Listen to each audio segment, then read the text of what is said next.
مغلیہ خاندان کا ایک بادشاہ ہوا ہے جس کا نام ہے جہانگیر، جس کے بارے میں اقبال نے کہا جس کی گردن نہ جھکی جہانگیر کے آگے، وہ ہند میں سرمایہ ملت کا نگہباں۔ حضرت مجدد الفسانی کے حوالے سے، حضرت مجدد الفسانی کوئی چھوٹی ہستی نہیں ہے۔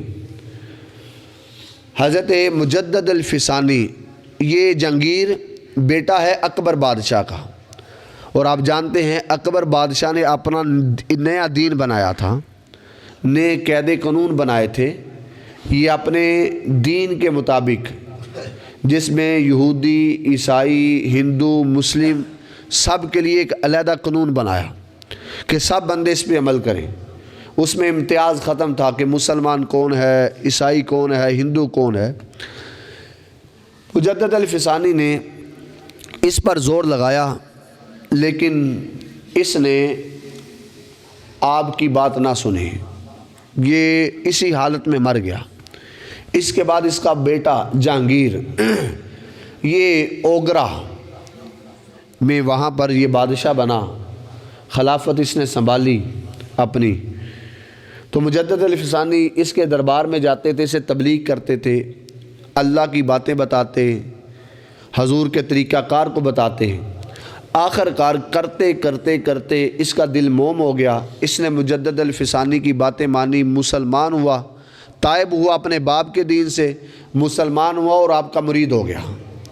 پھر آپ کی قربت کافی زیادہ بڑھی، کافی زیادہ قربت بڑھی۔ تو یہ ایک دن سوال کرنے لگا جہانگیر حضرت مجدد الفسانی سے، میں بتا رہا ہوں مجدد الفسانی کتنی بڑی شخصیت ہے۔ سوال کرنے لگا، کہنے لگا کہ حضور آپ کہتے ہیں کہ ہر قبر میں حضور آتے ہیں، جب ایک بندہ مر جاتا ہے اس کی قبر میں حضور آتے ہیں تو ایک وقت میں کئی لوگ مرتے ہیں، کیا ہر ایک کی قبر میں حضور آتے ہیں؟ سوال ہوتا ہے ما کنت تقول فی حق ھذا الرجل، ہر ایک کی قبر میں حضور آتے ہیں، یہ کیسے ممکن ہے؟ تو آپ نے فرمایا چلو یہ بات سمجھانے پر نہیں، پریکٹیکل سے بات سمجھ آئے گی۔ کب پریکٹیکل کیسے ہوگا؟ کیا اپنے سارے وزراء سے کہیں میری دعوت کریں، دعوت کا وقت ایک ہو، مقام علیحدہ علیحدہ ہو۔ سب نے اپنے اپنے گھر میں دعوت کی وقت ایک رکھا۔ مجدد الفسانی جہانگیر کے گھر میں اس کی بادشاہ جہاں پر تھی وہاں پر گئے، دعوت کھائی۔ تھوڑی دیر کے بعد ایک وزیر آیا، اس نے کہا حضور آپ کا شکریہ، آپ ہمارے گھر میں تشریف لائے۔ جہانگیر بادشاہ یہ منظر دیکھ بھی رہا ہے، سن بھی رہا ہے۔ تھوڑی دیر کے بعد ایک اور وزیر آیا، اس نے کہا حضور آپ کا شکریہ، آپ ہمارے گھر میں تشریف لائے۔ تھوڑی دیر کے بعد تیسرا وزیر آیا، اس نے کہا حضور آپ کا شکریہ، آپ ہمارے گھر میں تشریف لائے۔ آپس میں بحث ہونے لگی، ایک کہنے لگا یہ تو ہمارے گھر میں تھے، دوسرا کہنے لگا نہیں نہیں یہ تو ہمارے گھر میں تھے، بادشاہ کہنے لگا نہیں نہیں یہ تو کہیں پر گئے ہی نہیں، یہ تو ہمارے پاس تھے۔